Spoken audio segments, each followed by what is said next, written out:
Hello बच्चों। तो इस चैप्टर में हम लोग पढ़ने वाले हैं न्यूमेरिकल्स। चैप्टर 10 के ग्रेविटेशन की हमने थ्योरी कंप्लीट कर ली थी इससे पहले 2 लेक्चर्स में। फर्स्ट लेक्चर्स में ग्रेविटेशनल लॉ पढ़ा था और उसके एग्जांपल्स देखे थे, फ्री फॉल पढ़ा था। सेकंड लेक्चर में हमने Archimedes principal, buoyancy, thrust and pressure के बारे में पढ़ा था। अब थर्ड लेक्चर में हम जो है कंप्लीट न्यूमेरिकल्स चैप्टर 10 के एनसीईआरटी के यहाँ पे देखने वाले हैं। 1 बाय 1 यहाँ से एक्सप्लेन करेंगे एक्सरसाइज के जितने भी न्यूमेरिकल्स हैं सारे के सारे। ओके, तो हम यहाँ से स्टार्ट करते हैं numerical 1। In numerical 1 what they are saying, how does the force of gravitation changes when the distance between the two object is reduced to half. तो इसका सॉल्यूशन देखेंगे। क्या है, टू ऑब्जेक्ट्स हैं, कोई दो ऑब्जेक्ट्स हैं, उनके बीच की डिस्टेंस मान लिया ये m1 है, ये है मास m2, इनके बीच की डिस्टेंस को मैंने बताया था कहां से लेते हैं हम लोग, सेंटर से। तो इनके बीच की डिस्टेंस क्या है, अभी मान लिया d है। कितनी है distance d। When the distance between the two object is reduced to half, half मतलब जब उसकी डिस्टेंस को आधा कर दिया जाता है तब फोर्स कितना होगा, how does the force changes. मान लिया इस कंडीशन में, in this case the force will be, gravitational law अगर हम अप्लाई करेंगे, distance between the two objects m1 and m2 is d, then the force of gravitational will be F is equal to g m1 m2 upon d square. Okay, this will be the formula as per the law of gravitation. Now the distance is d2, distance is reduced to half. Half मतलब क्या है, ये distance half कर दी गई, ये वाला object यहाँ पे आ गया और दूसरा ऑब्जेक्ट यहाँ पे आ गया। ओके, पास में आगे लगे हुए हैं। Okay, now this distance is reduced to, पहले d थी, now it is reduced to half, मतलब कितनी हो जाएगी d/2। Mass is same, this is m2 and this is m1। Now you apply this formula, again we will apply the same formula, g m1 m2, mass is same, m1 is same, m2 is same। d instead of d what is the value, distance अब कितनी हो गई है, ये है d/2, तो यहाँ पे d की जगह रखेंगे d/2, we will put d/2। Now what will happen, g m1 by m2 will remain same, g m1 m2 will remain same। d/2 को स्क्वायर होल स्क्वायर करेंगे इसका तो हो जाएगा d स्क्वायर अपॉन 4। ये 4 जो है न्यूमरेटर में चला जाएगा, न्यूमरेटर में जाके मल्टीप्लाई हो जाएगा, तो लिख लेंगे इसको 4g m1 m2 upon d square. Okay, now first condition में when they were separated by a distance d, consider करो पहले f कितना था, फोर्स कितना था f1, इसको मान लो f1। सेकेंड कंडीशन में जब उनके डिस्टेंस d/2 हो गई है तो इस फोर्स को मान लो f2। तो क्या हो जाएगा, f2 इज इक्वल टू, ये क्या है, इसको देखिए ये क्या है, ये f1 के इक्वल है, g m1 m2 upon d square. ये किसके इक्वल है, f1। तो f2 इज इक्वल टू क्या आ गया, 4f1। f2 is equal to कितना आ गया, 4f1। मींस जब उनके बीच की डिस्टेंस को हाफ कर दिया जाता है तो जो ग्रेविटेशनल फोर्स है, किन्हीं दो ऑब्जेक्ट के बीच की डिस्टेंस को अगर हाफ कर दिया जाए, आधा कर दिया जाए, तो उनका जो फोर्स जो है, ग्रेविटेशनल फोर्स जो पहले का कितना हो जाएगा, 4 टाइम्स। बहुत अच्छा एग्जांपल है, बहुत बार पूछा जाता है, कंपटीशन में भी पूछा जाता है और एग्जाम्स में भी बहुत ज्यादा आता है। तो ये क्लियर हो गया। If the distance between the two objects is reduced to half, the gravitational force between the objects will become the 4 times of the earlier gravitational force. Okay, now question number 2।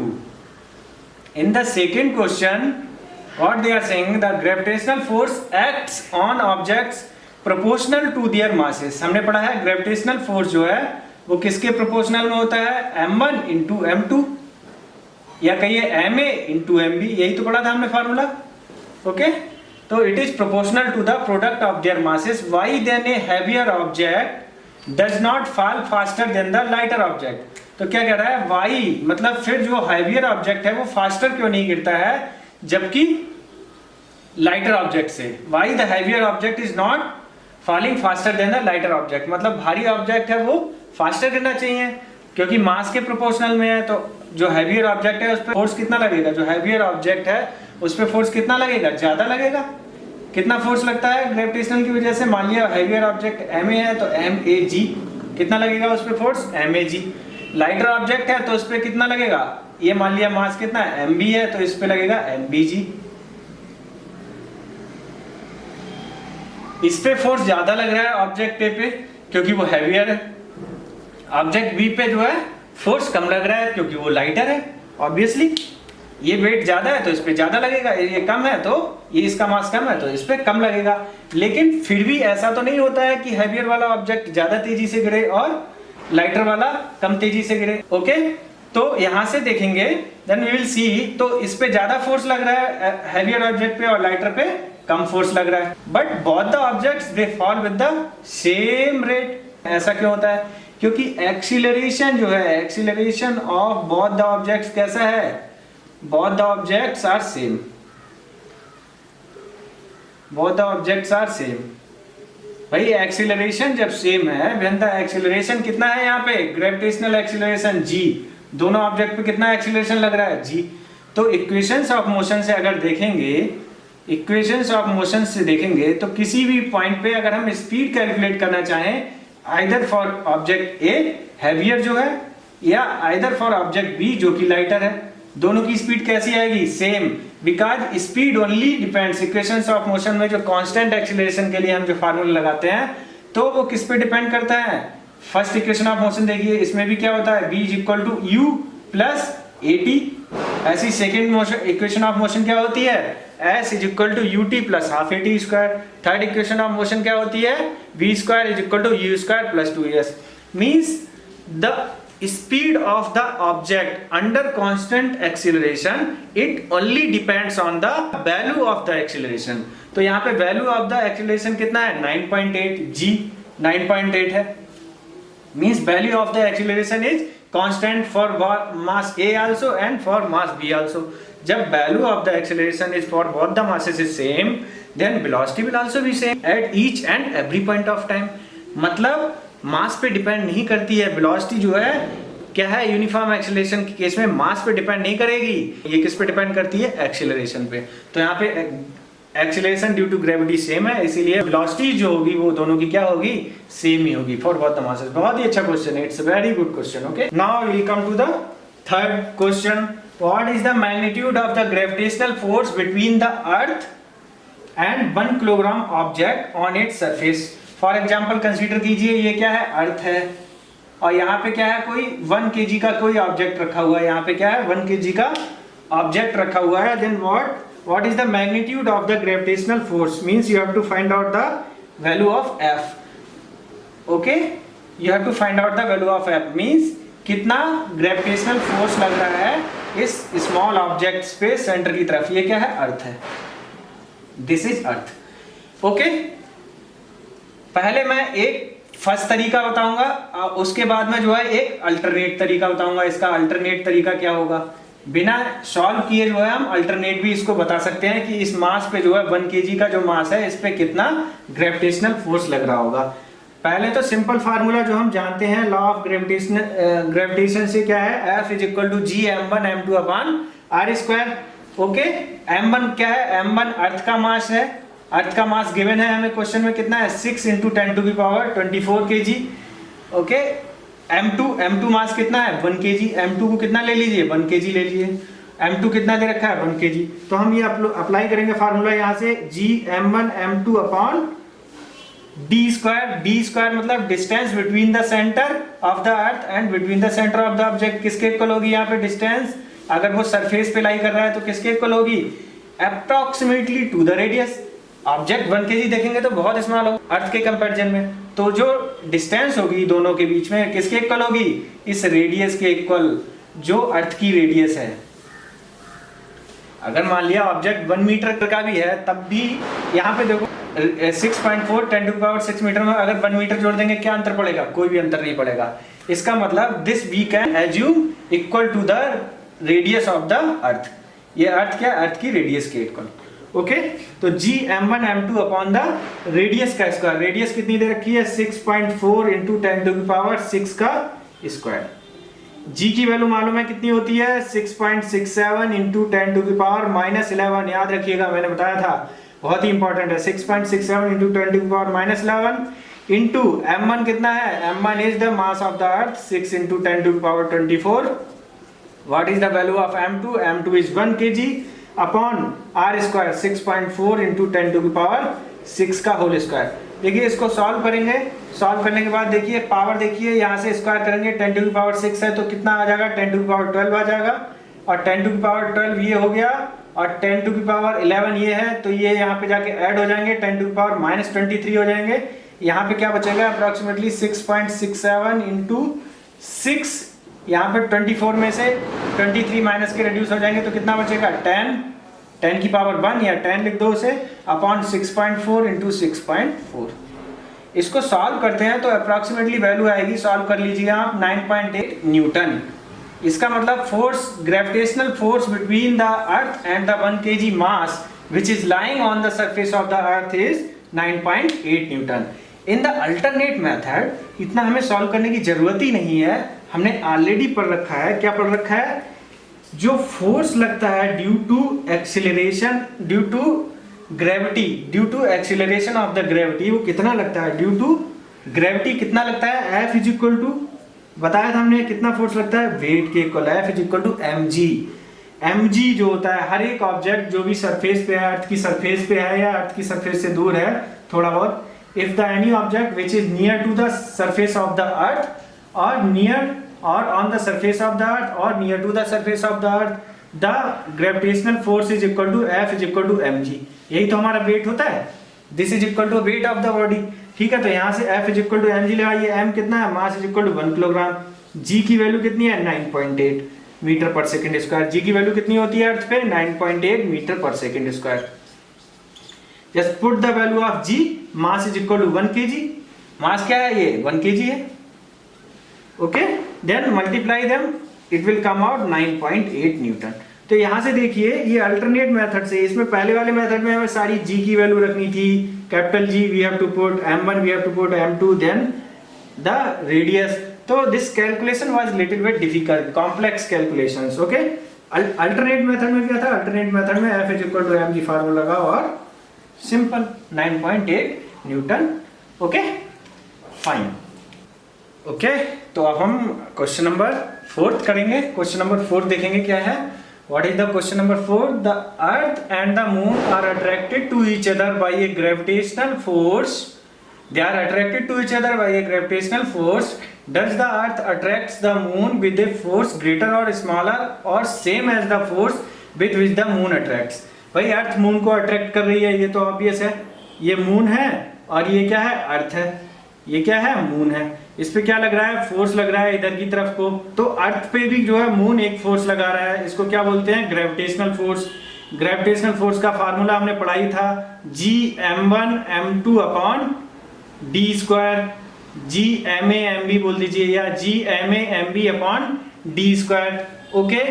तो ये force देखिए दो masses के बीच में जब लगता है तो ma और mb दो मासेस के बीच में लग रहा है, जिसका एक का मास ma है एक का मास mb है। यहाँ पे मान लीजिए एक अर्थ का मास है ma, ये अर्थ है और ये क्या है मून है, मींस दो जो फोर्स इनके बीच में लगेगा ma और mb वो क्या है अर्थ अप्लाई करेगी और उतना ही फोर्स जो है क्या अर्थ पे लगेगा मून की वजह से। ये जो फोर्स होता है ये अपोजिट डायरेक्शन में लगता है एक दूसरे पे और इक्वल भी होता है, क्या होता है इक्वल, मींस जितने फोर्स से जो है अर्थ मून को अपनी तरफ अट्रैक्ट कर रही है, सेम फोर्स से जो है मून भी अर्थ को अपनी तरफ अट्रैक्ट कर रहा है, मींस ये फोर्स ऑफ अट्रैक्शन जो कैसा होगा same, the force of attraction between will be same, it will be same, क्योंकि क्या है ये वैल्यू ma मालूम है mb मालूम है, उनके बीच की डिस्टेंस मालूम है d स्क्वायर। जब दोनों ये चीजें फिक्स हैं तो चाहे इस मास के लिए निकालिए चाहे तो अर्थ के लिए निकालिए, फोर्स ऑफ अट्रैक्शन कैसा आएगा सेम आएगा। ये किस किस पे डिपेंड करता है, ये मास पे डिपेंड करता है और उनके बीच की डिस्टेंस पे डिपेंड करता है, तो ये दोनों के लिए क्या होगा सेम होगा। नाउ द फिफ्थ क्वेश्चन देखते हैं। फिफ्थ क्वेश्चन में क्या दिया हुआ है, if the moon attracts the earth, moon पे क्या है अट्रैक्शन फोर्स लगता है जैसे हमने अभी देखा, why does the earth not move towards the moon. देखिए ये क्या है आपकी अर्थ है और ये क्या है मून है, ये क्या है मून है और ये क्या है अर्थ है, तो इस पे क्या लग रहा है यहाँ पे अट्रैक्शन फोर्स लग रहा है मून पे और अर्थ पे भी एक अट्रैक्शन फोर्स लग रहा है मून की तरफ। तो कह रहा है if the moon attracts the earth, अब मून जो है क्या है इसको अट्रैक्ट कर रहा है, किस फोर्स से? ये वाला फोर्स जो लग रहा है इस डायरेक्शन में, ये वाला, इसका मतलब क्या है? ये अर्थ को अपनी तरफ अट्रैक्ट कर रहा है। Then why does not it move towards the moon? तो अर्थ जो है मूव क्यों नहीं कर जाती सन की तरफ? ऐसा क्यों नहीं होता है? यहाँ पे देखिएगा जो मोशन है, यहाँ पे अगर मोशन देखेंगे, अगर ये अर्थ है और ये मून है, तो ये जो मोशन कर रहा है वो कैसे ऑर्बिट में कर रहा है? ये सर्कुलर ऑर्बिट में। कैसे कर रहा है? सर्कुलर ऑर्बिट में। कैसे ऑर्बिट में मूव करते हैं? सर्कुलर ऑर्बिट में मूव करते हैं। और सेकेंड थिंग क्या होता है, अर्थ पे सिर्फ मून का ही फोर्स नहीं लग रहा है। अगर सिर्फ मून का ही फोर्स लग रहा होता तो क्या होता, ये अर्थ जो है मून की तरफ चली जाती। ये मून था, इसकी तरफ अट्रैक्शन फोर्स लगता और क्या होता, ये दोनों एक दूसरे की तरफ मूव करते और एक दूसरे से स्टिक कर जाते और कोलाइड कर जाते। लेकिन ऐसा नहीं होता, अट्रैक्शन फोर्स लग रहा है इनके बीच में, फिर भी ये एक दूसरे से कोलाइड नहीं कर रहे हैं, एक दूसरे से नहीं लड़ रहे हैं। क्या वजह है? क्योंकि और भी बहुत सारे प्लेनेट हैं, और भी बहुत सारे प्लेनेट हैं जिनके फोर्स इस पे लग रहे हैं। हो सकता है ये वाला फोर्स जस्ट इसके अपोजिट डायरेक्शन में लग रहा है, ये वाला फोर्स जस्ट इसके इस डायरेक्शन में लग रहा है, ये वाला फोर्स इस डायरेक्शन में लग रहा है।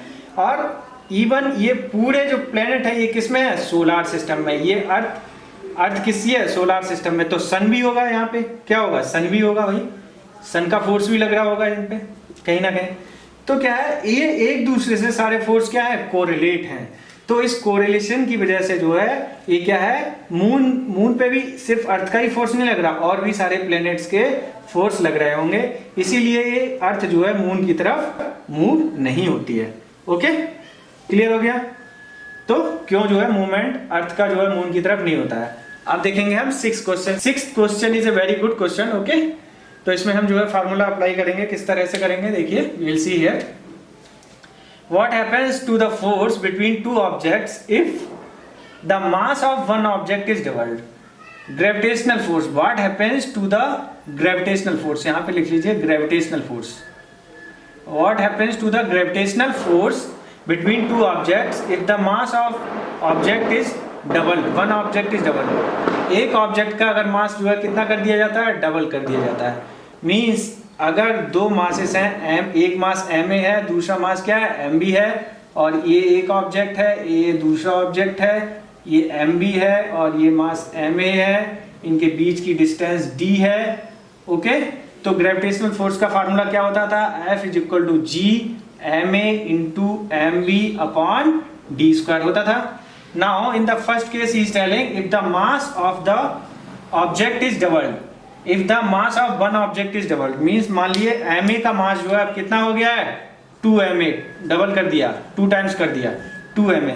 तो इस फार्मूले में क्या करो, अब मान लिया फोर्स जो है कितना हो जाएगा? F2। इसको मान लीजिए कितना हो गया? F2 हो गया, क्योंकि मास बदल रहा है, फोर्स जो है मास पे डिपेंड करता है, तो बाद में फोर्स भी चेंज होगा। इस फोर्स को मान लीजिए F2। Okay, G M A की जगह रख दीजिए 2 एम ए into M B, M B same और डिस्टेंस भी सेम है, डी स्क्वायर। तो यहां से क्या आ जाएगा देखिए, यहां से आ जाएगा 2 into G M A into M B upon D square. G M A into M B upon D square किसके इक्वल है? एफ के इक्वल है। तो इसको रख दीजिए एफ, इसको एफ रख देंगे तो F2 इज इक्वल टू कितना आ गया? F2 is equal to 2 into F. Means when the object of one of mass is doubled, the gravitational force between the two objects will also become 2 times. The gravitational force between the two objects will also become 2 times. Okay, now in the second question, if the distance between the object is doubled and tripled, first case में the distance between the object is doubled, मान लिया now the distance between the object is doubled, मतलब अब ज्यादा दूर हो गए। अब यहाँ पे एम ए यहाँ है और एम बी यहाँ है, और ये डिस्टेंस कितनी होगी? डबल। डबल का मतलब कितनी हो जाएगी? पहले कितनी थी? D, now it will become 2d, now it will become 2d। Okay, तो इस केस में मान लिए फोर्स जो अब हो गया, चेंज हो गया, कितना लग रहा है? F3 लग रहा है। Now F3 same formula apply करेंगे, G M A into M B upon D की जगह कितना आ जाएगा? 2d square. कितना आ जाएगा? 2d, क्योंकि डिस्टेंस अब कितनी हो गई? Double.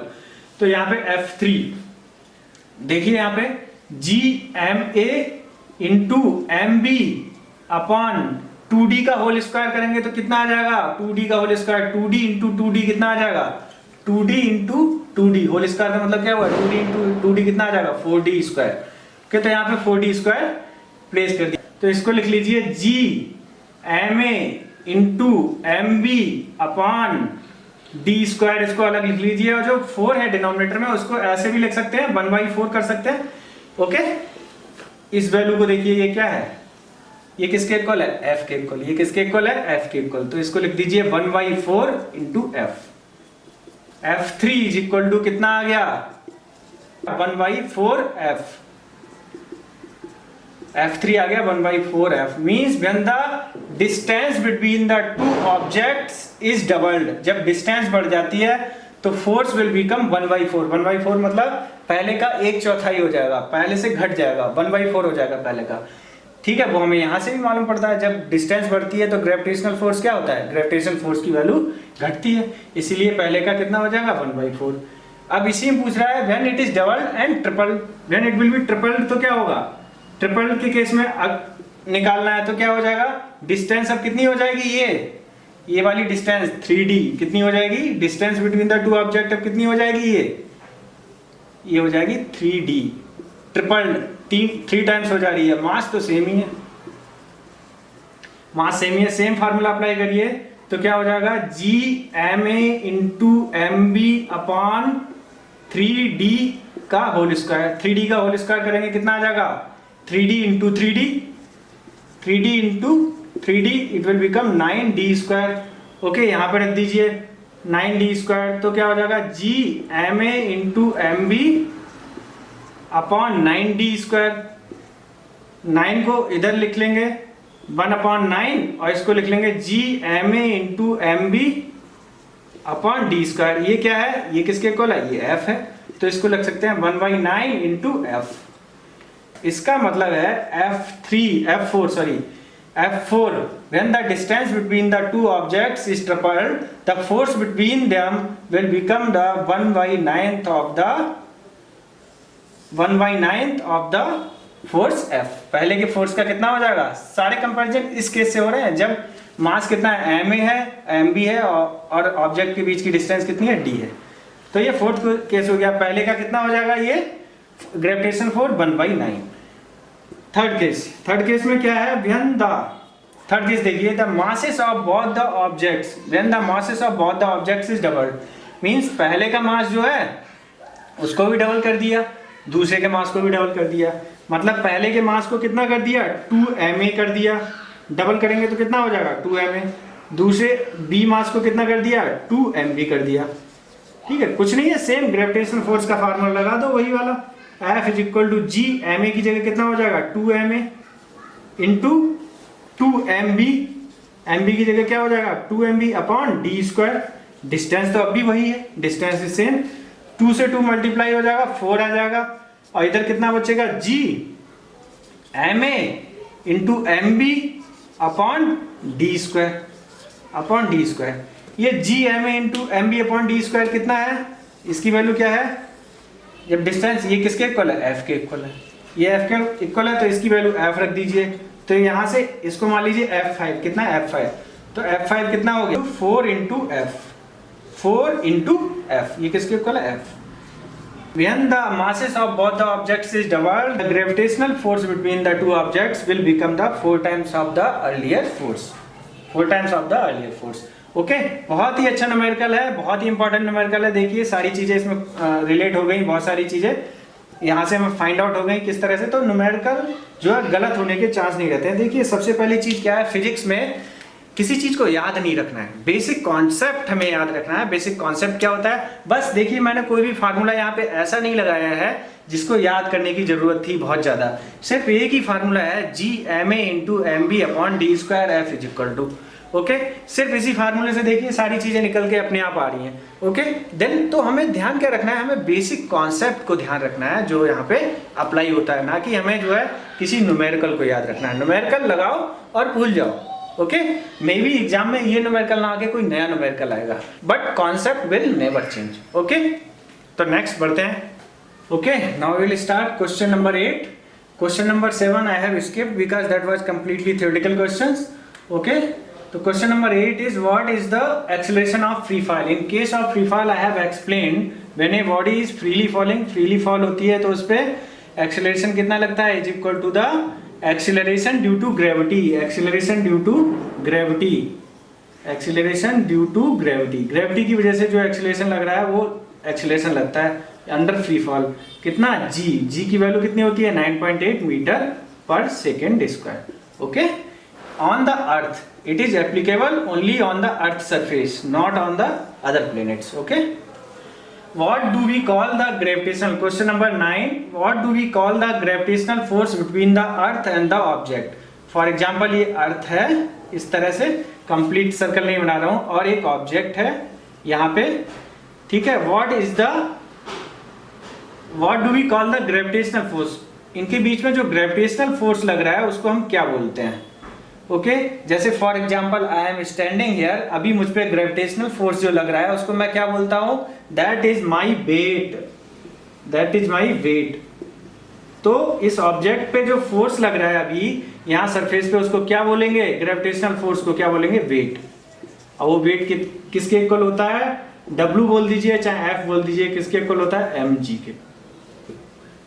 That weight will be equal to the mg, उसको क्या बोलते हैं, उस फोर्स को वेट बोलते हैं। In question number 10, what will be the weight of the gold at poles and equators. तो देखिए सबसे पहले अर्थ मैंने बताया था it is not a completely sphere, ये कंप्लीटली स्फीयर नहीं है। अर्थ का शेप कैसा है, थोड़ा सा पोल्स की तरफ चपटी है, इस तरह की है, स्फीयर ना होके कैसी है, थोड़ी सी चपटी है। तो अगर हम अर्थ को इस 4 भागों में ऐसे बांट दें, तो ये अगर मान लिया सेंटर है, तो जो एक लाइन सेंटर से पास होती है हॉरिजॉन्टल लाइन, उसको बोलते हैं इक्वेटर लाइन। क्या बोलती है, इक्वेटर। और ये पॉइंट जो बोलते हैं इसको बोलते हैं नॉर्थ पोल, ये नॉर्थ पोल होता है, और इसको बोलते हैं साउथ पोल। ठीक है, 2 पोल होते हैं, नॉर्थ पोल और साउथ पोल। तो देखिए ये पोल वाली जो डिस्टेंस है वो सेंटर से नजदीक होती है compare to the equator. Equator वाली जो डिस्टेंस है वो क्या है, ज्यादा है। ये वाली डिस्टेंस है वो कैसी है, ज्यादा है कंपेयर टू किसके, कंपेयर टू ये वाली डिस्टेंस के।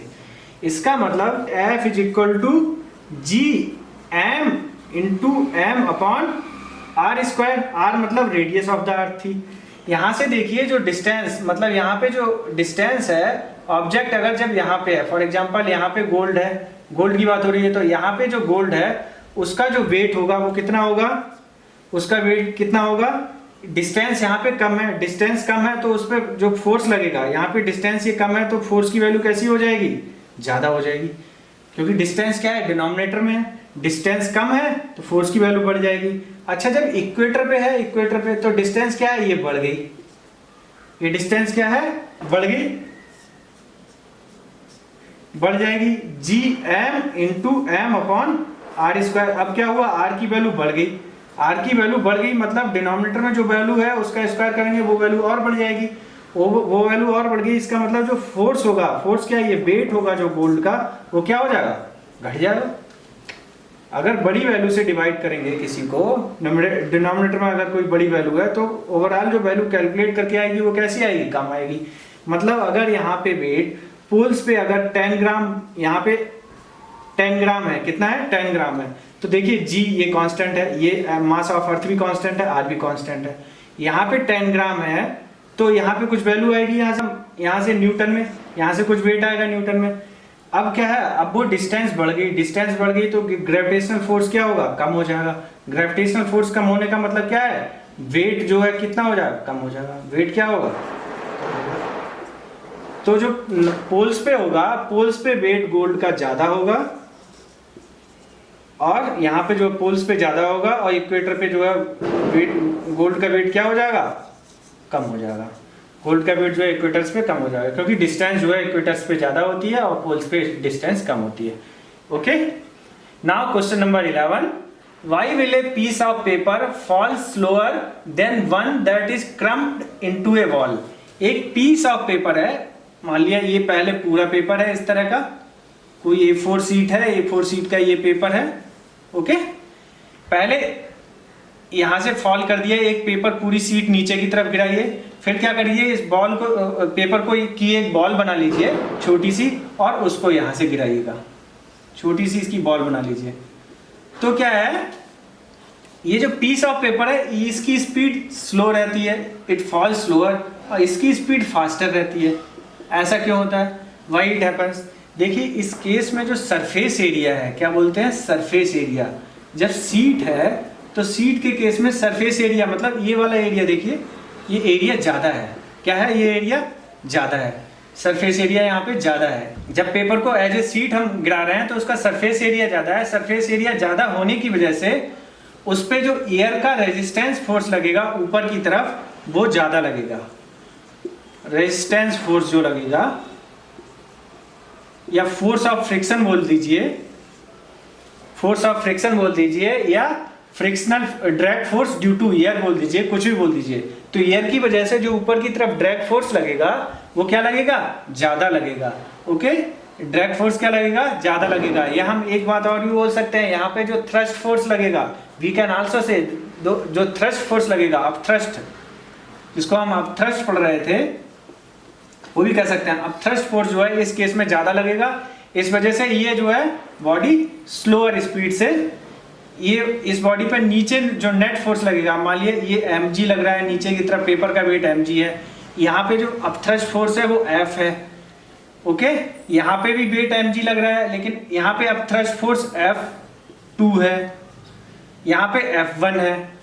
तो F1 मान लिया अगर ज्यादा है, if F1 is greater than F2, क्या है, F1 is greater than F2, तो उस केस में क्या होगा, ये पेपर पे सीट जो है, सीट पे लगने वाला नीचे की तरफ जो फोर्स होगा वो कम होगा। नेट फोर्स जो नीचे की तरफ लगेगा सीट पे वो कम लगेगा, क्योंकि F1 की वैल्यू ज्यादा है, एक दूसरे के अपोजिट में लग रहा है।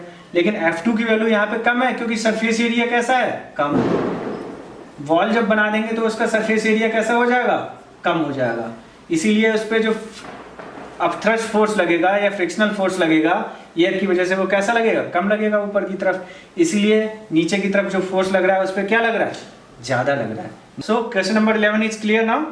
Okay, question number 12 we will see here, what will be the weight of the 10 kg object on the moon. कोई मून पे है कोई ऑब्जेक्ट 10 kg का, तो उसका वेट क्या होगा। ठीक है, सबसे पहले तो बताइए वेट अर्थ पे कितना होगा उस ऑब्जेक्ट का, Fe अगर बोलते हैं उसको 10 kg का, तो उसका वेट कितना होगा, F is equal to mg। F is equal to क्या होता है formula, m into G. m की जगह कितना है, मास कितना है 10 kg, g की वैल्यू कितनी है 9.8। तो यहाँ से देखिए 9.8 इंटू 10 कितना आ गया, 98 न्यूटन। अर्थ पे उसका वेट कितना होगा, अर्थ पे उसका वेट होगा ऑब्जेक्ट का 98 न्यूटन।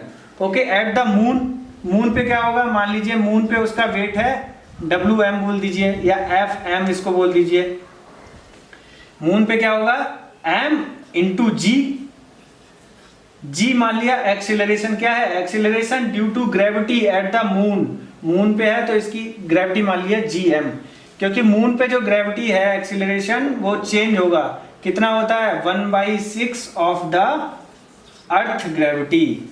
अर्थ पे जो ग्रेविटेशनल एक्सीलरेशन लगता है उसका 1/6 होता है, किस पे, मून पे। ओके, 1/6 होता है, तो मास तो सेम ही है, मास यहाँ पे भी 10 kg था, वहां पे भी 10 kg है, तो यहाँ पे 10 रख दीजिए।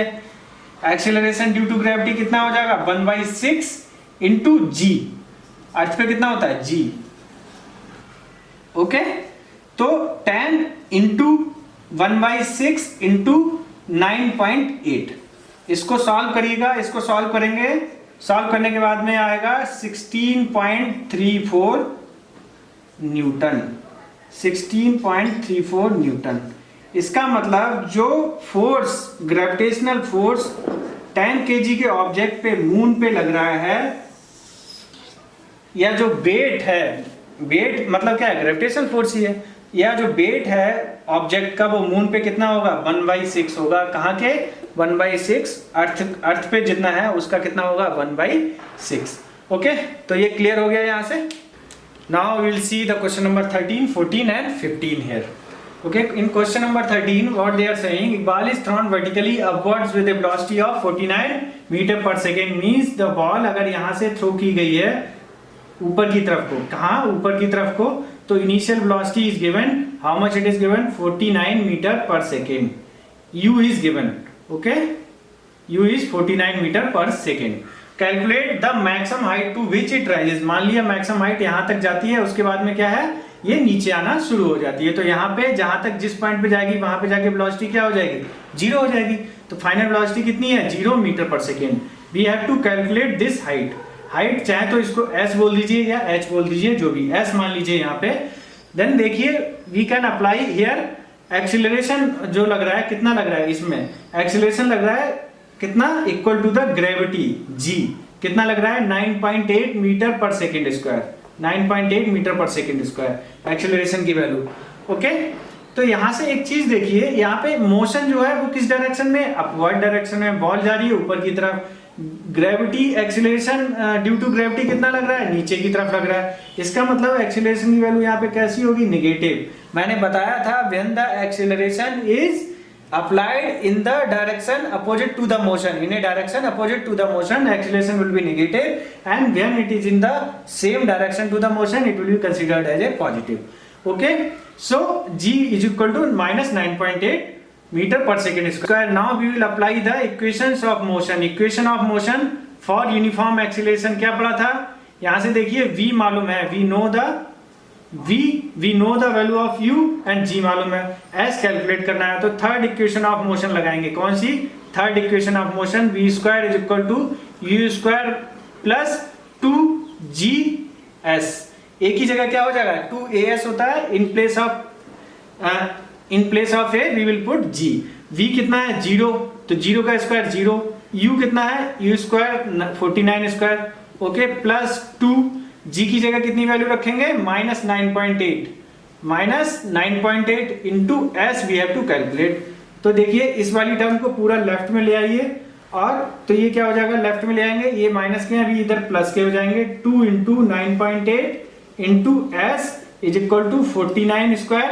Okay, now s is equal to 49 into 49 लिख सकते हैं इसको, 49 स्क्वायर को अपॉन, ये किस में चले जाएंगे, डिनोमिनेटर में, 2 इंटू 9.8। ओके, एक डेसिमल हटा दीजिए, इधर क्या हो जाएगा, 0 बढ़ जाएगा एक। 98 को अगर कैंसिल करेंगे तो ये 490 आ जाएगा, 98 इंटू 5 490 होता है। तो ये s इज इक्वल टू आ जाएगा 49 into 5 upon 2। Okay, 49 into 5 upon 2, 245 upon 2, 245 को 2 से डिवाइड करेंगे, ये आ जाएगा 122.5 मीटर।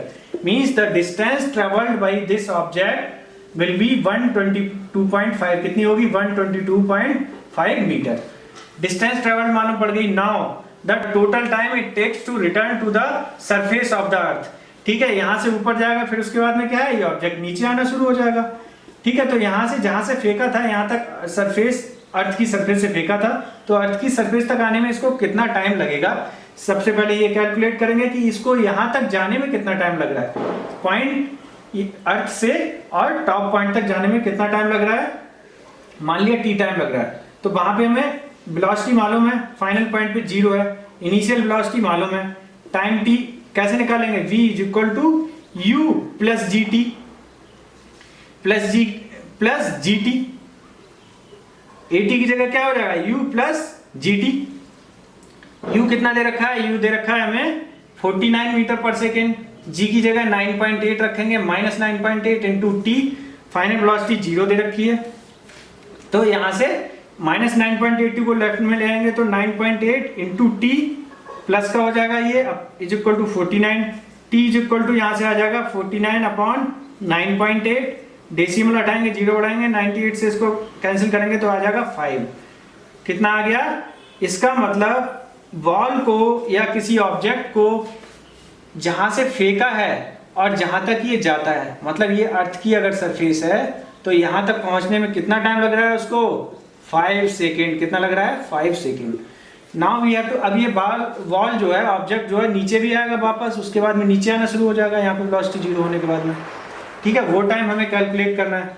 देखिए अब इसको नीचे तक आने के लिए कितनी डिस्टेंस ट्रेवल करनी है, सेम 122.5 मीटर। कितनी ट्रेवल करनी है, 122.5 मीटर ट्रेवल करनी है।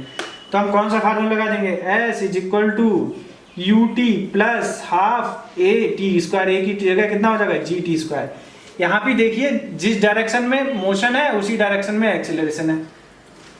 उसी ग्रेविटी की डायरेक्शन हमेशा नीचे होती है, तो मोशन भी इसी डायरेक्शन में, ग्रेविटी भी इसी डायरेक्शन में, तो जी की वैल्यू कैसी लेंगे प्लस 9.8। ओके, एस की वैल्यू रख दीजिए 122.5। यू यहाँ पे कितना है, यू मतलब यहाँ टॉप से स्टार्ट कर रहा है, तो यहाँ पे वेलोसिटी अब कितनी है 0, तो यू की वैल्यू यहाँ पे क्या है 0, यहाँ पे 0 ले लेंगे, 0 इंटू 2 0 हो जाएगा, प्लस हाफ इंटू जी की value 9.8 into t square. Okay, यहाँ से t की वैल्यू कैलकुलेट करेंगे, t की वैल्यू यहाँ से कैलकुलेट करेंगे तो कितना आ जाएगा 122.5 इंटू 2 अपॉन 9.8, कितना आ जाएगा t is equal to 122.5 into 2 upon 9.8। इसको सॉल्व करेंगे तो ये आ जाएगा t square is equal to कितना होगा, t square is equal to 122.5 into 2 upon 9.8, तो t square is equal to यहाँ से आ जाएगा 25। टी की वैल्यू अगर निकालेंगे तो स्क्वायर रूट ले लेंगे 25 का, टी इज इक्वल टू आ जाएगा 5 सेकेंड। इसका मतलब जो है इस बॉल को यहाँ तक नीचे तक रिटर्न होने में भी कितना टाइम लग रहा है 5 सेकेंड। तो what will be the total time it takes to return to the surface of the earth, total time कितना लगेगा इसको, टोटल टाइम हो जाएगा जाने में जो टाइम लग रहा है प्लस आने में जो टाइम लग रहा है, तो 5 + 5 इज इक्वल टू कितना हो जाएगा 10 सेकेंड। इस बॉल को लौट के आने में कितना टाइम लगेगा 10 सेकेंड। बहुत ही अच्छा क्वेश्चन है, वेरी इंपॉर्टेंट क्वेश्चन, एग्जाम में आ सकते हैं इस तरह का क्वेश्चन, और ये कंपटीशन के लिए भी बहुत ही इंपॉर्टेंट क्वेश्चन है। याद रखिएगा, बेसिक कॉन्सेप्ट है, इक्वेशंस ऑफ मोशंस को कैसे अप्लाई करना है वही बस है इसमें, याद रखिए, बहुत ही अच्छा क्वेश्चन है ये। Now we will move it to the question number 15। Question number 15 same है जो मैंने क्वेश्चन नंबर 13 कराया है। देखिए इसमें क्या दे रखा है, a stone is thrown vertically upwards with a velocity of 40 metre पर second, means initial velocity is given how much 40 metre पर सेकेंड। ये भी क्या है ऊपर की तरफ फेंका जा रहा है। Take g is equal to कितना है 10 मीटर पर second square. Find the maximum height reached by the stone, maximum height बतानी है कि कहां तक जाएगा। सेम फार्मूला जो थर्ड इक्वेशन ऑफ मोशन लगाई थी यहाँ पे, same third equation of motion लगाई है, b square is equal to u square plus 2g into s. यहाँ पे g की वैल्यू कैसे लेंगे, g की वैल्यू यहाँ पे होगी -10, कितनी लेंगे -10, तो u की वैल्यू हमें गिवन है कितनी 40 का square plus 2 into -10 into S. Okay, final velocity कितनी हो जाएगी, कहाँ तक जाएगा, जहाँ पे वेलोसिटी 0 हो जाएगी, तो यहाँ 0 इज इक्वल टू 40 का स्क्वायर 1600 प्लस, ये प्लस की जगह क्या हो जाएगा, ये माइनस हो जाएगा, यहाँ पे -20 इंटू एस। यहाँ से एस की वैल्यू देखेंगे तो कितनी आ जाएगी, s is equal to 1600 upon 20, 0 से 0 कैंसिल कर देंगे तो कितना आ जाएगा 160 अपॉन 2 80 मीटर। इसका मतलब ये किस हाइट तक ऊपर जाएगा, ऊपर जाएगी ये बॉल 80 मीटर तक। कितनी हाइट तक जाएगी 80 मीटर तक। उसके बाद फिर से रिटर्न होना शुरू हो जाएगा, यहाँ पे वेलोसिटी 0 होगी, फिर से रिटर्न होना शुरू हो जाएगा। तो what he is telling in this question, find the maximum height reached is 80 meter and what is the net displacement and the total distance covered by the stone। total distance covered कितनी होगी, अभी तक वो ऊपर गया 80 metre, अब वो नीचे भी आएगा 80 मीटर, तो total distance covered जो हो जाएगी, total distance will be is equal to the 80 plus ऊपर जाने में 80, ऊपर आने नीचे आने में तो कितना हो जाएगा 160 मीटर। नेट डिस्प्लेसमेंट कितना होगा, नेट डिस्प्लेसमेंट, ये डिस्टेंस की बात हुई, डिस्प्लेसमेंट क्या होता है, डिस्प्लेसमेंट क्या होता है, the distance between the initial and the final point. देखिए स्टार्ट भी यहीं से हुआ था, फाइनली लौट के भी यहीं पे आ गया, तो नेट डिस्प्लेसमेंट कितना हो गया 0। डिस्प्लेसमेंट कितना है 0, डिस्टेंस तो 160 कवर की, लेकिन डिस्प्लेसमेंट कितना है 0, क्योंकि जहां से स्टार्ट किया था वहीं पे आ गया, mean displacement is 0। Okay, now in the question number 14, a stone is released from a tower of height 19.6 meter, calculate its final velocity। इसकी फाइनल वेलोसिटी बतानी है। Stone is released from A tower, कोई tower है, ठीक है, जैसे मान लिया ये टावर है और यहाँ से एक पर्सन खड़ा हुआ है, उसने कोई स्टोन यहाँ से ड्रॉप किया है, और इस टावर की हाइट जो दे रखी है वो कितनी है 19.6 metre, 19.6 metre. Calculate its final velocity, तो यहाँ पे वेलोसिटी कितनी है, जहाँ पे से रिलीज किया है, जब हम किसी चीज को ऐसे ड्रॉप करेंगे तो इसका मतलब इनिशियल वेलोसिटी कितनी होगी 0 मीटर पर second. Initial velocity is 0 metre पर second. Okay, and the total distance covered, अब यहाँ तक आने में उसको कितनी डिस्टेंस कवर करनी पड़ेगी, 19.6 metre. S is equal to कितना है, 19.6 metre. Gravitational acceleration due to gravity जो लग रहा है वो किधर की तरफ लग रहा है, डाउनवर्ड। मोशन भी किधर हो रहा है, डाउनवर्ड डायरेक्शन में।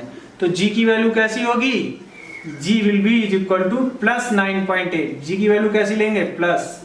Okay, ji is equal two plus 9.8 metre पर second square. Now apply the third equation of motion. Third equation of motion लगाएंगे हम। थर्ड इक्वेशन ऑफ मोशन क्या होती है, b square is equal to u square plus 2as।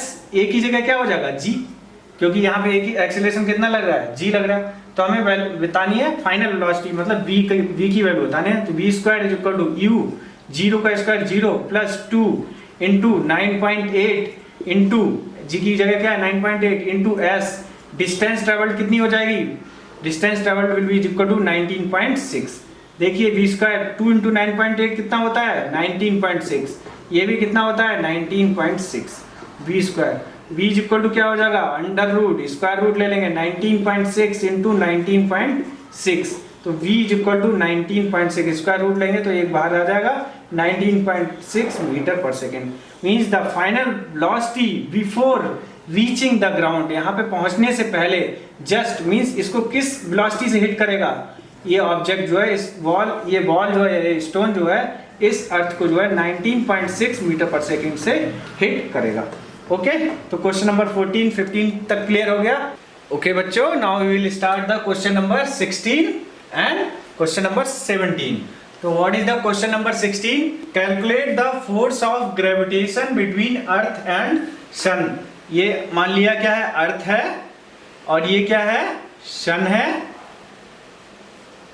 ठीक है, तो इसके अराउंड ये चक्कर लगाती है, तो इनके बीच में क्या लगता है, ग्रेविटेशनल फोर्स लगता है। ग्रेविटेशनल फोर्स लग रहा है, तो ग्रेविटेशनल फोर्स कितना लग रहा है वो हमें कैलकुलेट करके बताना है। किससे बताएंगे, सेम लॉ ऑफ ग्रेविटेशन जो दिया है ग्रेविटेशन वाले फार्मूले से, F is equal to G M A into M B upon D square. मान लिया इनके बीच की डिस्टेंस कितनी है, सेंटर टू सेंटर, इसका सेंटर यहाँ पे है, इसका सेंटर यहाँ पे है, तो ये डिस्टेंस कितनी दे रखी है, d।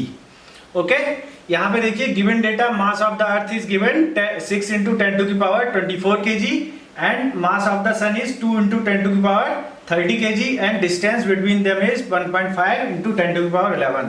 So इस क्वेश्चन में we have to do nothing, only put the values of all the parameters in this equation. ठीक है, g की वैल्यू है मालूम होती है, universal gravitation constant 6.67 into 10 to the power -11 into mass of earth. a को मान लीजिए ये अर्थ है और b को मान लीजिए सन है, तो mass of the earth 6 into 10 to की power 24 and into multiplied by 2 into 10 to की power 30 kg। Mass of the sun 2 into 10 to की power 30 kg upon d square, d distance between them 1.5 into 10 to की power 11 का whole square. ठीक है, इसको solve करेंगे। इसको सॉल्व करना है तो क्या है, मेनली पावर रिडक्शन ये है। देखिए 30 पावर ये है प्लस और 24 ये है, 30 प्लस 24 10 टू की पावर कितनी हो जाएगी, यहाँ पे 54 हो गई।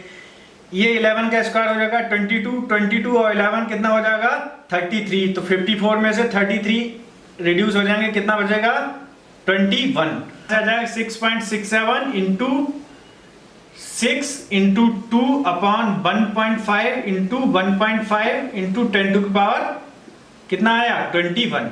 इसको अगर हम सॉल्व करेंगे तो इसका जो वैल्यू आएगी 3.56 इंटू 10 टू की पावर 23 न्यूटन। सॉल्व कर लेना, इसको सॉल्व करना है। ठीक है, मे भी थोड़ा सा टाइम लगेगा आपको मल्टीप्लीकेशन करने में। न्यूमरेटर को मल्टीप्लाई करना पड़ेगा, फिर डिनोमिनेटर को मल्टीप्लाई करना पड़ेगा, उसके बाद देखिएगा क्या आता है।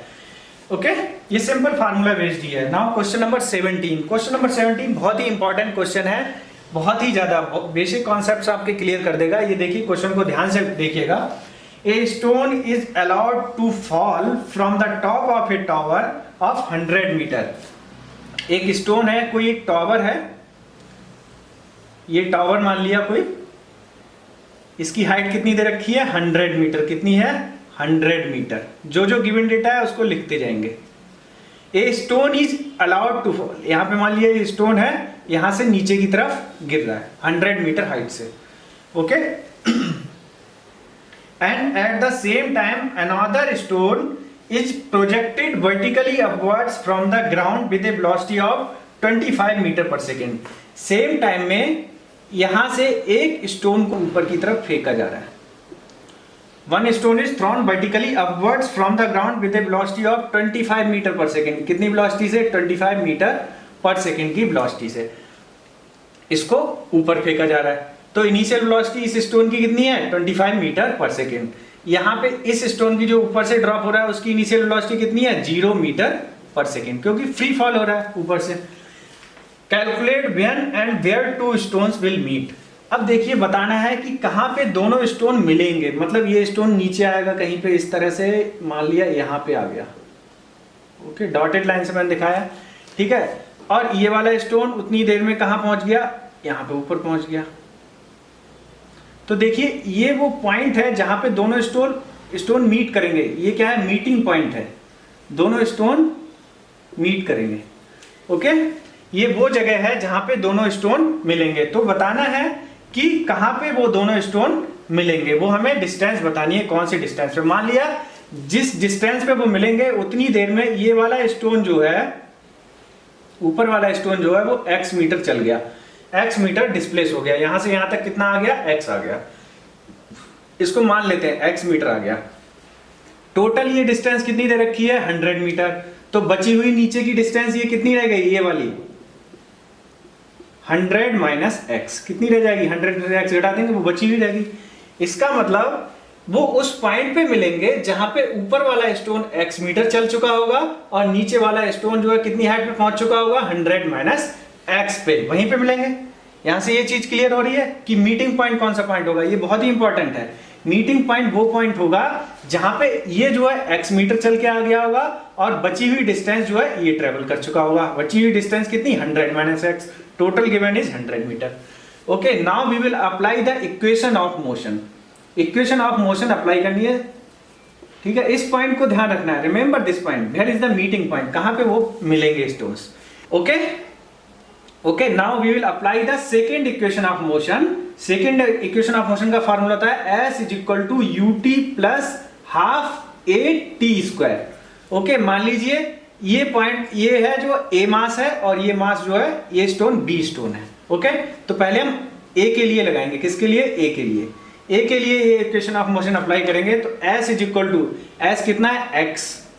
यहाँ पे इन दोनों पॉइंट के बीच में वो इस t टाइम में, मान लिया ये t टाइम में x डिस्टेंस चल लेता है और ये t टाइम में जो है कितना डिस्टेंस चल लेता है? 100 माइनस x। तो इसके लिए लगाएंगे तो वो t टाइम में कितनी डिस्टेंस ट्रेवल कर ली उसने? x। ओके, नाउ ध्यान से देखिएगा u कितना है इसके लिए? u इज 0, तो 0 into t plus half acceleration की वैल्यू कितनी होगी? एक्सीलरेशन कितना होगा? ग्रेविटी के इक्वल होगा। ग्रेविटी यहाँ पे consider the gravity, value of gravity is 10 metre पर सेकंड स्क्वायर लेके चलिए, कैलकुलेशंस में थोड़ी आसानी होगी। ओके, 10 मीटर पर second square. Now see the acceleration due to the gravity and the motion of the stone both are in same direction, दोनों ही सेम डायरेक्शन में। तो एक्सीलरेशन की वैल्यू को कैसा लेंगे? प्लस 10 मीटर पर सेकंड स्क्वायर। ओके, यहाँ पे g की वैल्यू रख दीजिए 10 मीटर पर सेकंड स्क्वायर प्लस में। Okay, then t square. तो यहां से क्या आ जाएगा? ये 0 इंटू टी तो 0 हो गया, प्लस 2 से इसको 10 को कैंसिल कर देंगे, 5 आ जाएगा, plus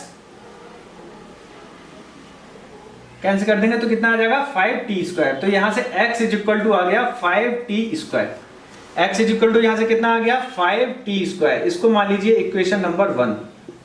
okay, for the stone A। Now for the stone B, stone B के लिए अगर हम now we will apply the same equation of motion, second equation of motion. देखिए अप्लाई करेंगे किस तरह से? s is equal to ut plus half a t square. Half a t square, s की वैल्यू यहाँ पे कितनी होगी? s ये कितना ट्रेवल कर ले रहा है t टाइम में? 100 माइनस x। कितना? 100 minus x is equal to u कितना है? Initial velocity of the stone b is 25 into t plus half. Now what will you the acceleration? a की वैल्यू कितनी होगी? यहाँ पे देखिए स्टोन ऊपर की तरफ जा रहा है और gravity acceleration due to gravity नीचे की तरफ लग रहा है, तो इसको कैसा लेंगे, -10 मीटर पर सेकंड स्क्वायर, -10 मीटर पर सेकंड स्क्वायर, यहाँ पे -10 रख दीजिए into t square. Okay, now 100 minus x is equal to 25t, ये यहां से 2 से यहां से कैंसिल कर देंगे 10 को, तो यहां पे -5 रहेगा, -5t स्क्वायर। ओके, यहां से हम देखेंगे x की वैल्यू अगर हम लिखें तो x इज इक्वल टू क्या हो जाएगा, 100 माइनस 25t, और ये इधर जाएगा तो प्लस का हो जाएगा, ये माइनस का हो जाएगा, प्लस 5t स्क्वायर। ओके, देखिए इसको इक्वेशन नंबर 2 बोल दीजिए। अब देखिए इक्वेशन नंबर 1 और 2 से x की वैल्यू तो दोनों सेम होनी चाहिए, यहां पे भी x की वैल्यू जो निकाली है, यहां पे भी x की वैल्यू निकाली है, इन दोनों को क्या कर दीजिए, इक्वल कर दीजिए। Means 5t square, x is equal to क्या है, 5t स्क्वायर किसके इक्वल होगा, 100 minus 25t plus 5t square. अब देखिए ये भी प्लस 5t स्क्वायर है, ये भी प्लस 5t स्क्वायर है, ये क्या हो जाएंगे, कैंसिल आउट हो जाएंगे, तो क्या बचा, ये 100 minus 25t is equal to क्या रह गया, 0। यहां से 25t इज इक्वल टू क्या हो गया, 100, t इज इक्वल टू आ जाएगा 100 upon 25 is equal to 4 second. इसका मतलब t की वैल्यू कितनी आ गई, यहां से t is equal to 4 second, मतलब कितनी देर बाद वो मिलेंगे। यहां से पूछ रहा है कैलकुलेट व्यन मतलब टाइम बताना है, तो t is equal to 4 second बाद, t is equal to 4 second बाद ये दोनों ही स्टोन्स यहाँ पे मिलेंगे after t is equal to 4 second. Now where, अब प्लेस बताना है कि किस जगह मिलेंगे, तो इस t की वैल्यू जो फाइंड आउट हमने की है, इस t की वैल्यू किसी भी इक्वेशन में either you put in the equation of 1 और in the equation of 2, x की वैल्यू फाइंड आउट कर देंगे।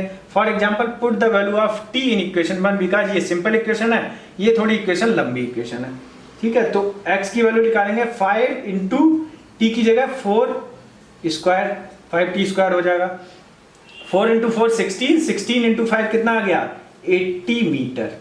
इसका मतलब जो x डिस्टेंस है वो कितनी आ रही है, 80 मीटर। जो स्टोन A है वो यहां से कितना चल लेगा, यहां से जो है 80 मीटर पे आ जाएगा, कहां आ जाएगा, 80 मीटर पे, ठीक है। ये डिस्टेंस कितनी है, x जो हमने मानी थी कितनी है, 80 मीटर। मींस स्टोन ए 80 मीटर चल चुका होगा, टोटल डिस्टेंस 100 मीटर है, तो नीचे वाला स्टोन कितना चल चुका होगा, 20 मीटर। 100 minus 80, 20 metre. देखने में थोड़ा सा ये वाला बराबर लग रहा है, लेकिन एज पर कैलकुलेशन ये कितना है, 80 मीटर है और ये कितना है, 20 मीटर है। इसका मतलब वो उस पॉइंट पे मिलेंगे जहां पे ऊपर वाला स्टोन 80 मीटर चल के आ चुका होगा और नीचे वाला स्टोन जो है कितना, 20 मीटर। तो ये देखो ये 80 मीटर होगा और ये कितना होगा, 20 मीटर। टोटल मिला के 100 ही है, टोटल मिला के कितनी है, 100, ये टोटल 100 ही है। Okay, so both the stones will meet at a height of 20 metre from the ground, at a height of 20 metre from the ground. बहुत ही अच्छा क्वेश्चन है, बहुत ही इंपॉर्टेंट क्वेश्चन है, स्पेशली फॉर IIT JEE में इस तरह के क्वेश्चंस बहुत आते हैं। ओके, तो एंट्रेंस एग्जाम के लिए भी बहुत ही इंपॉर्टेंट क्वेश्चन है, इसको याद रखिए। बहुत ही बेसिक कॉन्सेप्ट्स आपके क्लियर करेगा। सबसे ज्यादा इंपॉर्टेंट चीज हमें क्या याद रखनी है, what we have to remember here, where they will meet, at what point they will meet, where the distance travelled by object A और the stone A will be x and the distance traveled by stone B will be 100 minus x। Okay बच्चों, तो ये clear हो गया question, बहुत ही अच्छा question है बच्चों, इसको ध्यान रखना, कॉन्सेप्ट इसमें क्या है। Okay fine, we will go ahead. Okay बच्चों, now we will see the question number 18। बहुत ही इंपॉर्टेंट क्वेश्चन है। Actually these questions are basically for equations of motion, जो हमने मोशन के बारे में पढ़ा था, क्योंकि सारे के सारे इक्वेशंस ऑफ मोशन ही यहाँ पे लगते हैं, लेकिन ग्रेविटेशन में भी आ जाते हैं क्योंकि अंडर ग्रेविटी ये मोशन हो रहा है। ओके, तो बहुत ही इंपॉर्टेंट क्वेश्चंस हैं ये, इनको ध्यान से देखिएगा, कॉन्सेप्ट समझना बहुत ही जरूरी है। Okay, now question number 18 says a ball is thrown up vertically up, returns to the thrower after 6 second. सबसे इंपॉर्टेंट चीज है थ्रोअर, मतलब जिसने फेंका है उसके पास कितनी देर में रिटर्न होकर आती है, after 6 second. Find the velocity with which it was thrown, किस वेलोसिटी से इसको थ्रो किया गया था, means you initial velocity you have to calculate, and the maximum height it reaches, जो मैक्सिमम हाइट s है किस हाइट तक जाती है, that you have to calculate, and its position after 4 second, after 4 second उसकी पोजीशन क्या है, that you have to calculate. First we will draw one diagram here. मान लिया एक बॉल को यहां से थ्रो किया गया है, थ्रोअर फॉर एग्जांपल जैसे कि कोई है यहाँ पे, ही इज द थ्रोअर, ये थ्रोअर है जिसने फेंका है इसको, यहां से फेंका ऊपर की तरफ को, दिस इज द थ्रोअर, इसने यहां से फेंका है इस बॉल को, और ये मैक्सिमम हाइट मान लिया यहां तक जाती है, this is the maximum height, ये मान लिया जो है कितनी है, जो मैक्सिमम हाइट हमें कैलकुलेट करनी है, ये मान लिया s है, कितनी है s हाइट तक, किस हाइट तक जाती है, s हाइट तक जाती है। फिर उसके बाद क्या होगा, मैक्सिमम हाइट कौन सी हाइट होती है, जहां पे फाइनल वेलोसिटी 0 हो जाती है। उसके बाद ये बॉल क्या है, रिटर्न होना शुरू हो जाएगी, रिटर्न होना शुरू हो जाएगी मतलब नीचे आएगी, ओके नीचे आएगी। अब फिर यहाँ पे फाइनल पोजीशन क्या होगी, फिर से थ्रोअर के हाथ में आ जाएगी, वो जिसने फेंका है फिर से वो कैच कर लेगा। जनरली हम इस तरह का करते हैं, बॉल क्या करते हैं ऊपर की तरफ फेंकते हैं, फिर से बॉल ऊपर से नीचे हमारे हाथ में हम कैच करते हैं उसको, सेम केस है। तो इसको टाइम जो लग रहा है, मतलब यहाँ से जाने में टाइम t1 है मान लिया, यहाँ से टाइम लौट के आने में जो है कितना है, इस बॉल को t2 लग रहा है। तो टोटल टाइम दे रखा है, मींस t1 प्लस t2 जो दे रखा है वो कितना दे रखा है, 6 सेकेंड। जाने में आने में दो टोटल टाइम कितना लग रहा है, 6 सेकेंड लग रहा है। अच्छा, one thing I want to ask you, यहाँ पे इनिशियल वेलोसिटी u है, यहाँ पे इनिशियल वेलोसिटी कितनी है, u मान ली हमने, u है। फाइनल वेलोसिटी कितनी होगी, यहाँ पे 0 होगी। अब देखिए 0 से फिर स्टार्ट करेगी वो, और बॉल की फिर से यहाँ पे आके वेलोसिटी कितनी हो जाएगी, u। मींस इसका मतलब जितना उसको जाने में टाइम लग रहा है, बॉल को यहाँ से यहाँ तक जितना टाइम लगेगा, सेम टाइम यहाँ से यहाँ तक आने में नीचे लगेगा। जितना टाइम जाने में लगेगा उतना ही टाइम आने में लगेगा। Means t1 is equal to क्या होगा, t2, t1 is equal to t2, t1 is equal to t2 रखेंगे तो यहाँ से t1 is equal to t2 is equal to कितना आ जाएगा, 3 सेकेंड। अगर t1 is equal to t2 कर देंगे तो कितनी वैल्यू आ जाएगी, इसका मतलब जाने में उसको कितना टाइम लग रहा है, 3 सेकेंड, आने में भी उसको कितना टाइम लग रहा है, 3 सेकेंड। हो गया क्वेश्चन, बस ये चीज याद रखनी है, क्वेश्चन इज सॉल्व नाउ। अब इक्वेशंस ऑफ मोशन लगानी है और कुछ नहीं करना है। The velocity with which it was throne up, मतलब u निकालना है, फाइनल वेलोसिटी हमें मालूम है 0, u हमें कैलकुलेट करना है। नाउ t हमें मालूम है, टाइम इसको कितना लग रहा है यहाँ तक जाने में, 3 सेकेंड। नाउ जब ये बॉल ऊपर जा रही है तो मोशन तो ऊपर की तरफ है बॉल पे, लेकिन इस पे एक्सीलरेशन ड्यू टू ग्रेविटी किधर लग रहा है, नीचे की तरफ।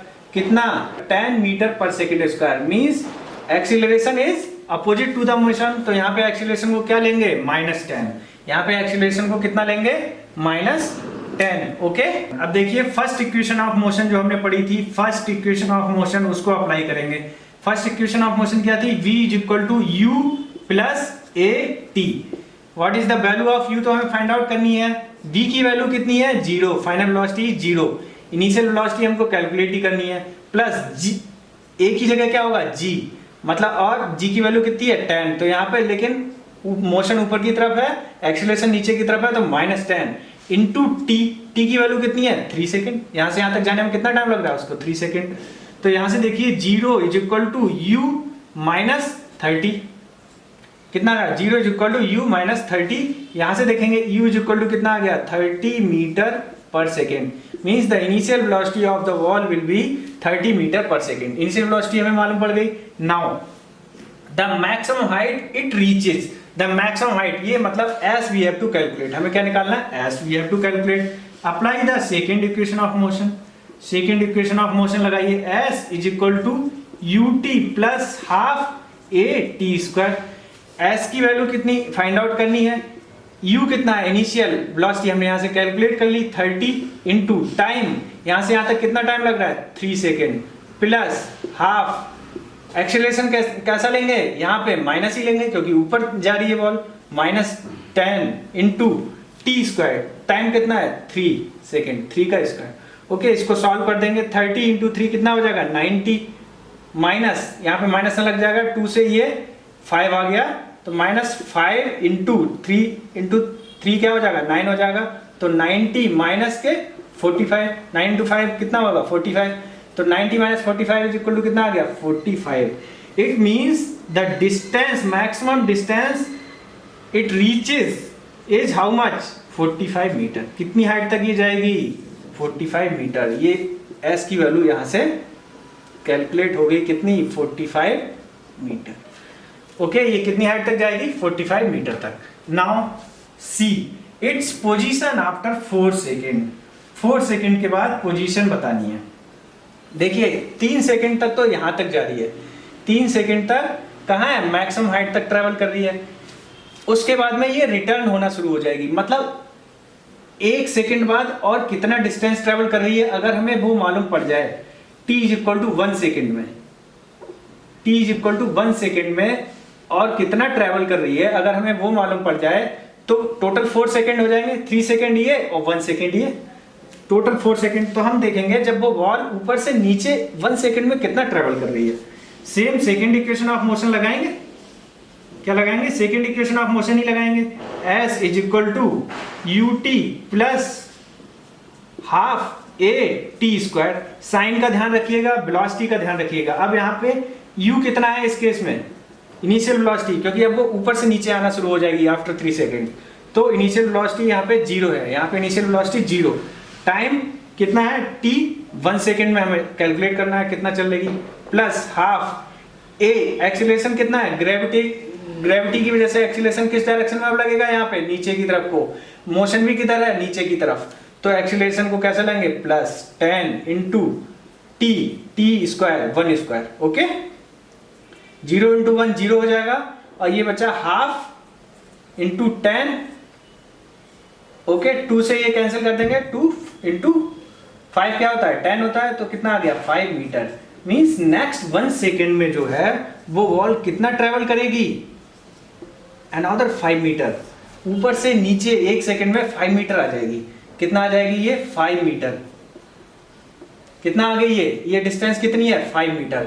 अब पूछ रहा है कि it's position after 4 second. Position कहाँ से ग्राउंड से बतानी है, जहां से फेंका था आपने, इस साइड से फेंका था उसको, किस साइड से इस साइड से, ठीक है।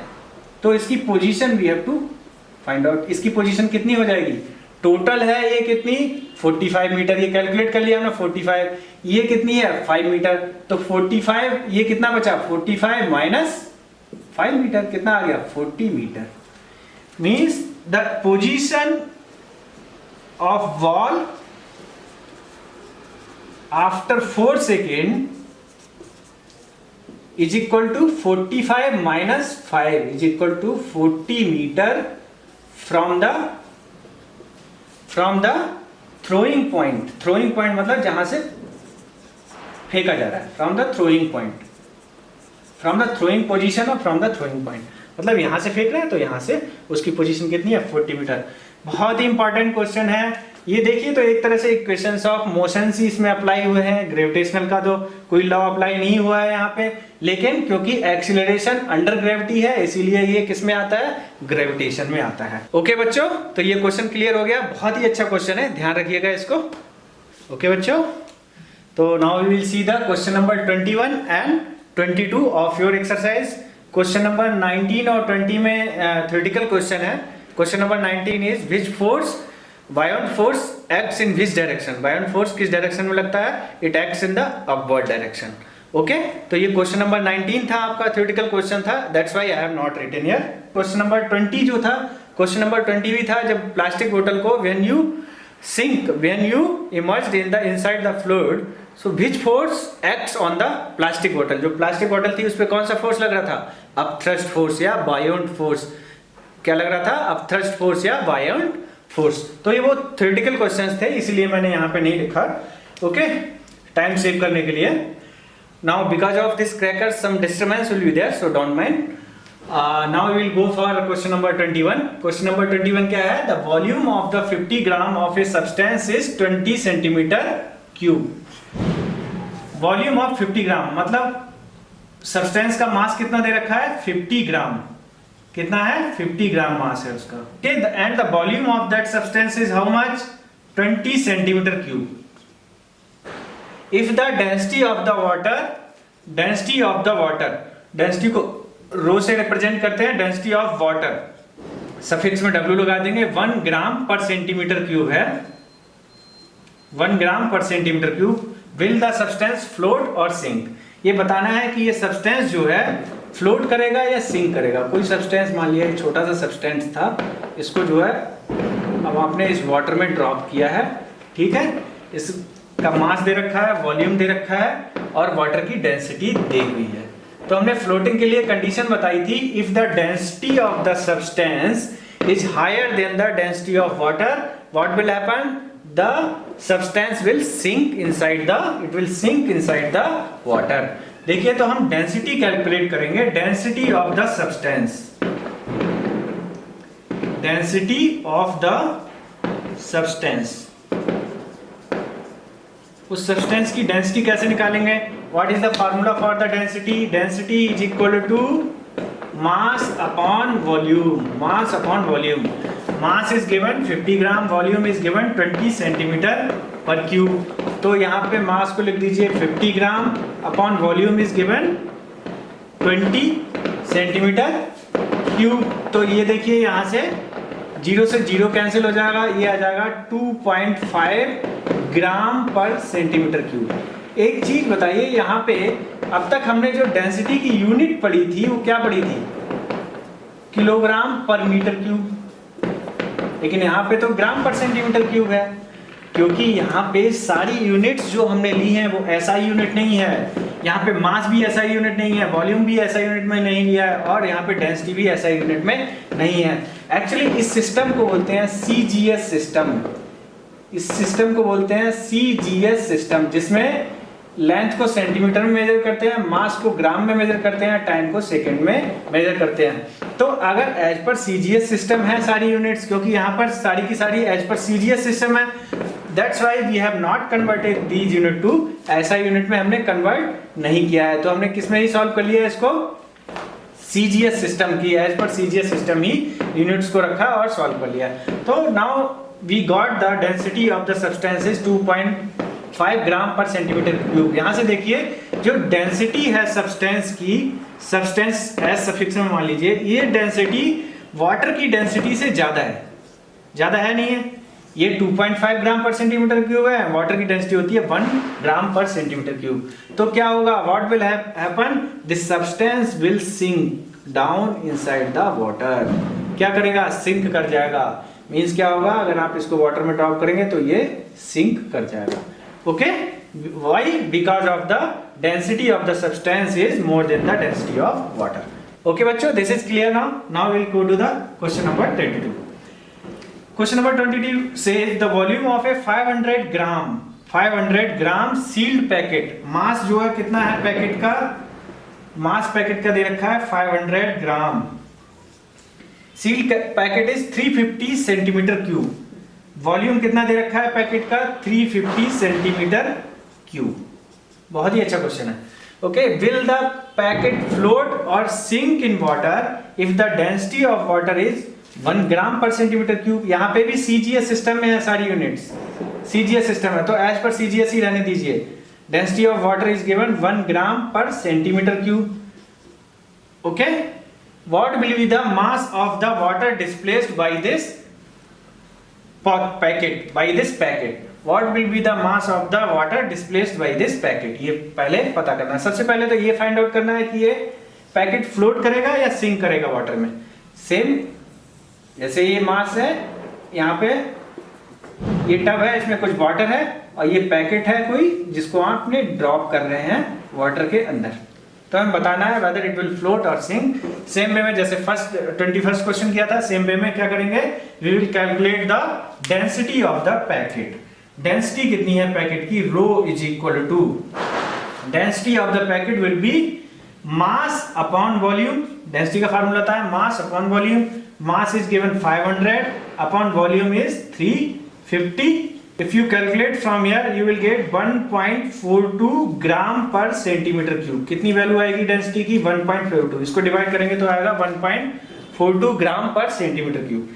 सी दिस 1.42 ग्राम इस किसकी डेंसिटी निकल के आई है, रो पी मान लीजिए इसकी। रो पी मतलब पैकेट की density, means density of the packet is greater than the density of water, क्योंकि वाटर की डेंसिटी कितनी है 1 ग्राम पर सेंटीमीटर क्यूब और पैकेट की डेंसिटी कितनी निकल के आई है 1.42। gram per centimeter cube. Here also you can see the density of the packet is more than the density of the water, so this packet will sink inside the liquid. क्या होगा, ये packet sink कर जाएगा, अंदर चला जाएगा, क्योंकि इसकी डेंसिटी ज्यादा है. Okay, now what they are asking, second question, what will be the mass of the water displaced by this packet. इस पैकेट से मास जो है कितना डिस्प्लेस होगा. अब देखिए, हमने जो आर्किमिडीज प्रिंसिपल पढ़ा था, what was the Archimedes principal. Archimedes principal says when any object or any body is submerged or immersed inside the fluid, inside the liquid, the upthrust force or the buoyancy force acts on the body is equal to the displaced fluid, is equal to the fluid displaced by the object. जितना ये object जो है, fluid जो है, यहाँ का fluid displaced हो जाएगा, तो इस पे जो फोर्स लग रहा है ऊपर की तरफ, कितना लगेगा, वो किसके इक्वल लगेगा, wait of the displaced fluid के. तो डिस्प्लेस्ड फ्लूइड हमें बताना है यहाँ पे कितना होगा. डिस्प्लेस्ड फ्लूइड कितना होगा, कैसे बताएंगे हम. देखिए, जितना इसका वॉल्यूम है उतना ही वॉल्यूम जो है इसका लेवल राइज हो गया होगा. जैसे ही ये पैकेट इसके अंदर जाएगा वाटर के, तो क्या होगा, ये वाटर लेवल ऊपर बढ़ जाता है. सेम सिंपल टब में लेके और कोई बड़ा सा जो है क्या करिए, ऑब्जेक्ट अंदर सबमर्ज कर दीजिए, तो देखेंगे क्या, इसका वाटर लेवल इतना हो गया, पहले इतना था, बाद में बढ़ के ज्यादा हो गया. इसका मतलब जितना इसका वॉल्यूम था पैकेट का, उस वॉल्यूम के इक्वल इसने वाटर को क्या कर दिया, डिस्प्लेस कर दिया. इसका मतलब volume of the displaced fluid कितना होगा, volume of the displaced fluid, displaced water बोल दीजिए, यहाँ पे वाटर है तो बोलेंगे water. Volume of the displaced water कितना हो जाएगा, is equal to the volume of the packet, is equal to the volume of the packet. Packet के वॉल्यूम के इक्वल होगा. ओके, मींस कितना है, पैकेट का वॉल्यूम कितना दे रखा है, 350 सेंटीमीटर क्यूब. ठीक है, अब हमें निकालना है what will be the mass of the displaced fluid by this packet. Mass कितना होगा, तो मास कितना होगा, हमें वॉल्यूम मालूम है इतना और मास निकालना है, तो mass is equal to mass of the water displaced. क्या हो जाएगा, मास इज इक्वल टू, अगर इस फार्मूले से देखेंगे तो volume into density, density of water into the volume of the water. Volume of the water कितना है, डिस्प्लेस्ड 350. ठीक है, okay, so volume of the water is 350. Density कितनी होती है, वाटर की डेंसिटी कितनी गिवन है, 1 ग्राम पर सेंटीमीटर क्यूब, तो 1 लिख देंगे और 350 से मल्टीप्लाई कर देंगे. वॉल्यूम कितना है, 350 है. तो यहां से मास ऑफ द वाटर डिस्प्लेस जो होगा वो कितना हो जाएगा, 350 ग्राम. कितना वाटर डिस्प्लेस्ड होगा इस पैकेट से, 350 ग्राम. अगर बोलता कि कितना वेट अगर डिस्प्लेस्ड होगा, वेट पूछता, what will be the weight of the displaced fluid, तो क्या करते, 350 को किससे मल्टीप्लाई कर देते, जी से. किससे, जी से. जी मतलब ग्रेविटी से, ग्रेविटी एक्सेलरेशन जो होता है ग्रेविटी का, उससे मल्टीप्लाई कर देते हैं, तो हमने वेट मालूम पड़ जाता है, wait of the displaced fluid. तो यहां से हमें वेट मालूम पड़ जाता है उसका, wait of the displaced fluid. Okay बच्चों, तो ये क्लियर हो गया क्वेश्चन नंबर 22. बहुत ही अच्छा है, ये दोनों क्वेश्चन अब थ्रस्ट फोर्स पे और आर्किमिडीज प्रिंसिपल पे बेस्ड है. किस तरह से आर्किमिडीज प्रिंसिपल हमने देखो यहाँ पे अप्लाई किया है, अब थ्रस्ट का फार्मूला हमने किस तरह से अप्लाई किया है. ओके बच्चों, यहाँ पे मैंने सारे के सारे न्यूमेरिकल्स जो है आपकी इस एक्सरसाइज के ग्रेविटेशन के कंप्लीट कर दिए हैं. कोई भी न्यूमेरिकल ऐसा नहीं बचा हुआ है और मोस्ट ऑफ द कॉन्सेप्ट जो है यहाँ पे हमने कवर कर लिए. अगर आपके एग्जामिनेशन में क्वेश्चन कोई चेंज भी होता है, वैल्यूज, न्यूमेरिकल वैल्यूज अगर चेंज भी हो जाती हैं, तब भी आप उस क्वेश्चन को अटेम्प्ट कर देंगे, क्योंकि आपने सारे कॉन्सेप्ट यहाँ पे सीख रखे हैं. आई होप आपको ये समझ में आया होगा.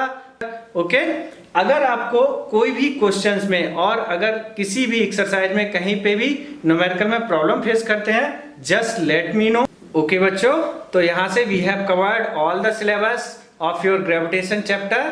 Okay, if you face any difficulty, I don't think you will face any difficulty in any of the numericals, because we have covered all the basic concepts, all the concept of the gravitation here, जो आपके syllabus में है. इससे ज़्यादा और कुछ भी नहीं आएगा.